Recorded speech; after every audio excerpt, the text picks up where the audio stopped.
Selamat pagi pemirsa, saya Chandra Dewi kembali hadir menjumpai Anda dalam Cerdas 5 Menit. Pagi ini kita akan membahas mengapa klaim asuransi bisa ditolak.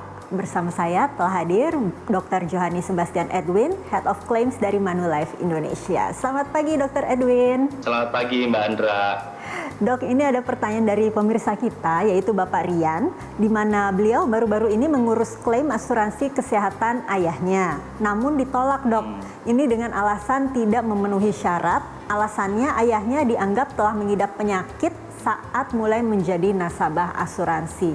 Nah, pada saat pembukaan asuransi kan sebetulnya ini tidak jadi masalah, Dok. Tapi kenapa pada saat pengajuan klaim menjadi masalah? Ini kenapa bisa terjadi hal-hal seperti ini, Dok? Yang paling penting pastikan dulu apakah si ayah atau ibunya yang tahu pada saat proses pembelian proteksi asuransi, apakah memang saat baru beli asuransi sudah terdeteksi penyakitnya atau belum?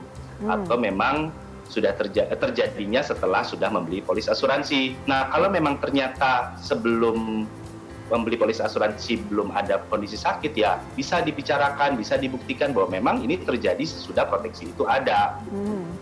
Jadi kewajiban setiap perusahaan asuransi adalah menepati janji dengan mengabulkan klaim, tetapi memang yang sesuai dengan ketentuan-ketentuan yang berlaku.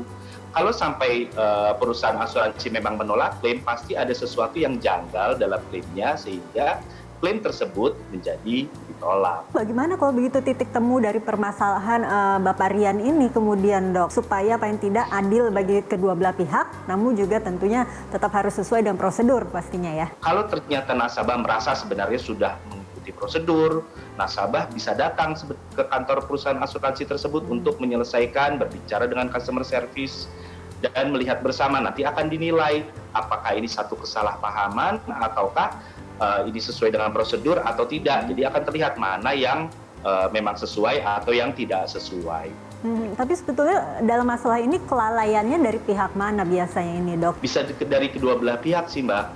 Dari agen misalnya, agen yang baik dia benar-benar memahami isi polis, apa produk-produk yang dijual, dan mendengarkan nasabah, membantu mengidentifikasi profil risiko agar dapat ditentukan produk yang tepat dan memang pengisiannya juga secara lengkap dan sebenar-benarnya.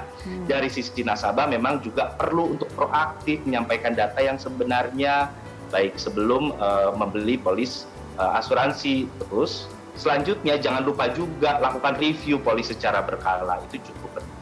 Bisa diberikan tips barangkali untuk meneliti polis yang baik itu yang seperti apa sih, Dok? Penting sekali untuk memanfaatkan waktu sebelum penandatanganan, membaca ketentuan-ketentuan secara teliti, mungkin bertanya kepada tenaga-tenaga pemasar produk-produk yang akan dibeli pada saat akan menandatangani pengajuan permintaan asuransi baik jiwa maupun kesehatan. Setelah membeli pun jangan lupa siapkan waktu untuk mempelajari polisnya, karena di situ tercantum hak dan kewajiban sebagai nasabah maupun hak dan kewajiban sebagai oleh perusahaan asuransi. Jadi manfaatkan waktunya, apalagi dalam 2 minggu pertama diberikan waktu untuk masa mempelajari polis, di mana nasabah apabila berubah pikiran bisa mengajukan pembatalan polis asuransi tersebut. Oke, tapi tadi dikatakan review polis ini kan memang penting, tapi sebetulnya kan setelah penandatanganan polis, memangnya isi perjanjian bisa dirubah atau bagaimana? Isi perjanjiannya kalau setelah tertandatangan tidak bisa dirubah, Mbak. Memang isi perjanjiannya akan tetap sama, tetapi peran review di sini adalah mereview benefit yang kita miliki.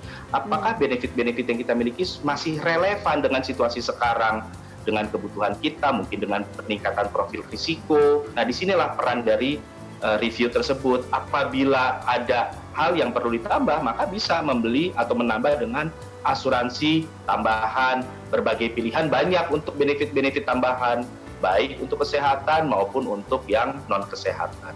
Baiklah, Dr. Edwin, terima kasih banyak ya, Dok, atas waktu dan juga informasinya bagi pemirsa kita.